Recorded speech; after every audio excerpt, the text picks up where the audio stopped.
Ellen, agora falando sobre a gripe aviária, né, que você até destacou que ia falar aqui, eu me lembro nos anos 90, 2000, a gente ouvia falar da gripe aviária, depois a gente parou de ouvir e agora essa informação volta. Qual o risco da gripe aviária atrapalhar o agro aqui no Brasil? Essa é a informação mais importante desta semana, Tiago. O Brasil está cercado por gripe aviária de todos os lados e o risco da doença entrar no país é alto. Quem está dizendo isso é o próprio governo federal. E a gente vai mostrar para vocês que essa doença chegou na América do Sul, ela já está na América do Norte, já está em outros continentes e aqui no Brasil, o Brasil é o maior exportador de frango do mundo e nós nunca tivemos gripe aviária. Por isso, a importância deste momento. Vamos por partes. Tiago, começando por essa arte aqui, que mostra os casos de gripe aviária nas Américas. Você pode ver que está tudo pintado em vermelho, vocês da nossa audiência também conseguem observar. Isso significa que o Brasil está sitiado, ele está cercado por países que já tiveram a doença. E aí eu vou continuar com o mapa para vocês observarem. Nesta semana, Uruguai e Argentina registraram casos de gripe aviária. E essa é a informação que nos traz uma maior preocupação. Por quê? Porque é ali na fronteira com o Rio Grande do Sul, a pouco mais de 160 quilômetros. Vejam então que os casos de gripe aviária se espalharam pela América e a gente tem o Brasil, maior exportador de aves do mundo, ainda sem a doença. Antes da gente chegar em um elemento que eu vou apontar o risco que é alto, de acordo com o próprio governo, eu quero chamar a atenção de vocês para os efeitos da gripe aviária no mundo. A gente tem imagens de prateleiras de supermercado lá nos Estados Unidos, são imagens ainda de janeiro, vazias, está faltando ovo em várias regiões do mundo. Por quê? Porque a gripe aviária, ela não tem vacina. E sabe como que a gente trata os animais quando eles são contagiados com a gripe aviária? Eles precisam ser abatidos. Há indicadores que apontam que 58 milhões de aves no mundo já foram abatidas. Com o abate das aves, diminui a produção de ovos. E aí a gente chega neste cenário. Nos Estados Unidos, o ovo está custando muito caro. Eu ouvi dizer que em hotéis até estão restringindo o número de ovos que cada cliente pode consumir. Um efeito colateral dessa doença que se espalhou pelo mundo. E aí a gente volta aqui para o Brasil, Tiago, e vamos responder para a nossa audiência. Será que o risco dessa doença entrar no país é alto? Né? O risco é alto. E quem disse isso foi o governo federal, através do secretário que a gente vai ouvir agora.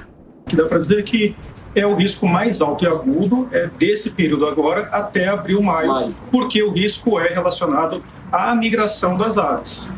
Então nós estamos passando pela fase aguda de risco de ocorrência até quando elas voltarem na migração natural, que ocorre todos os anos para o hemisfério norte. Esse é o ponto mais importante para o agro brasileiro neste momento. O risco alto da entrada da gripe aviária aqui. E por que isso é importante para o agro brasileiro? Porque a nossa produção avícola está concentrada no sul do país. A gente tem cerca de 13% dessa produção em áreas como Santa Catarina, Rio Grande do Sul e mais do que isso em áreas do Paraná. Se eu não estou enganada, são cerca de 60% da nossa produção nacional de aves concentrada nesses 3 estados. O que significa dizer é que se a gente tiver um surto de gripe aviária em uma dessas regiões, a gente pode ter um efeito colateral na produção de aves muito grande, porque elas precisam ser abatidas. Mais do que isso, o risco de contágio para outras granjas também é grande. E aí, qual é o efeito colateral da questão da produção e da doença? É um efeito econômico, porque há risco de embargo, de restrição para as exportações do Brasil, que é o maior exportador global de aves. Onde nós estamos neste momento? Com uma apreensão grande no setor, preocupação enorme e aumento das atividades de biossegurança. Não pode ir visitar a granja, não pode ter nenhum tipo de atividade que aumente o risco dessa doença entrar nos nossos plantéis. Se isso acontecer, Diferentes consultorias que eu consultei já disseram que os efeitos colaterais vão ser grandes e aí a gente pode ter uma dificuldade de enviar a nossa carne. Essa carne, Tiago, sobraria aqui no Brasil. O efeito colateral de primeiro momento seria uma redução do preço ao consumidor. Mas para o nosso país, para as nossas exportações, poderia ser muito complicado. Claro que a gente tem que levar em consideração que pode não haver um embargo total, poderia ser regionalizado para aquela região. E aí, Tiago, eu imagino que você também queira saber os efeitos para nós humanos, certo? Claro, o que pode acontecer se alguém ingerir um produto assim? Essa é uma pergunta crucial.